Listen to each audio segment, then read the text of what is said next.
ములుగు మండలంలోని గుర్తూరు తండ గ్రామంలో నూతన గ్రామ పంచాయతీ కార్యాలయ భవనాన్ని మంత్రి సీతక్క ప్రారంభించారు. కాంగ్రెస్ పార్టీ ఇచ్చినటువంటి 6 గ్యారెంటీలను అమలు చేసి పేదలకు 5 లక్షలతో ఇల్లు కట్టిస్తామన్నారు. ఇక మహిళలకు ఉచిత బస్ పాస్, 10 లక్షల ఆరోగ్యశ్రీ పథకం అమలు చేశాం. అలాగే మిగిలిన 4 గ్యారెంటీలను త్వరలో అమలు చేస్తామన్నారు. కేసీఆర్ 10 ఏళ్ల పాలనలో ప్రజాధనాన్ని దుర్వినియోగం చేసి రాష్ట్రాన్ని అప్పుల కుప్పగా మార్చారంటూ తీవ్ర స్థాయిలో మండిపడ్డారు. తమది ప్రజా ప్రభుత్వం, ప్రజా సంక్షేమం కోసం పనిచేసే ప్రభుత్వమేనన్నారు సీతక్క. సీఎం రేవంత్ రెడ్డి నాయకత్వంలో రాష్ట్రాన్ని అభివృద్ధి పదం ముందుకు తీసుకుపోతామన్నారు.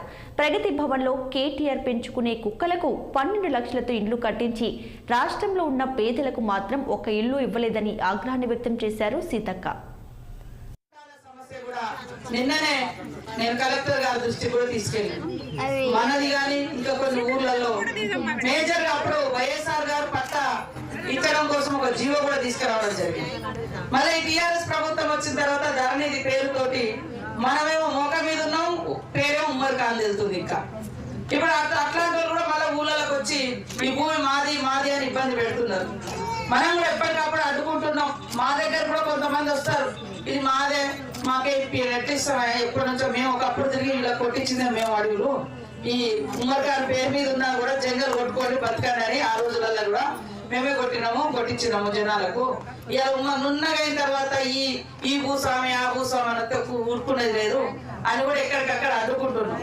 ఎక్కడైనా కొద్దిగా సందు పెడితే ఇది వరకు కోర్టు నుంచి ఒక ఆర్డర్ తీసుకొచ్చి వెళ్ళగొట్టాలని కూడా తీసుకొచ్చారు. ఎందుకంటే కేసీఆర్ గారి ప్రభుత్వంలో ఒకటి చేసారు, కాస్తకాలం అనేది లేదు. కాబట్టి కాస్తకాలం లేదు, నీకు పట్టాలేదు, నీ భూమి ఏంటిది అని అడుగుతున్నాడు. ఇప్పుడు కోర్టుకు పోతే మనం ఈ భూమి నాదే అంటే కోర్టుకు పోతే నీది ఏది ఆధారం అంటున్నాడు. ఆయన పట్టా ఇస్తలేడు, కాస్త నీ పేర్లే కూడా చేసేసి దాంతో కూడా ఇబ్బంది అవుతుంది.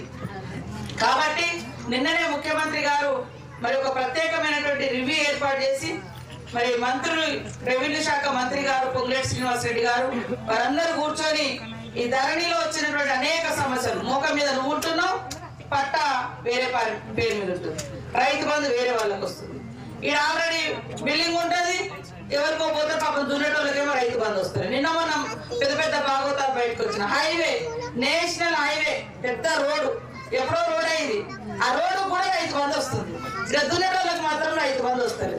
అంటే ఇట్లాంటి తప్పులను మాట్లాడితే టీఆర్ఎస్ లాగో రైతు బంధుకు వ్యతిరేకం, రైతు బంధుకు వ్యతిరేకం. రైతు బంధుకు వ్యతిరేకం కాదు, కానీ రైతు అనేటోళ్లకు రైతు బంధు రాకుండా, కష్టపడేటోళ్ళకు వ్యవసాయం చేసేటోళ్ళకు కాకుండా దేని పడితే పుట్టకు ఇప్పుడు ఆ 4,000 ఎకరాలు కూడా రైతు బంధు పోతుంది.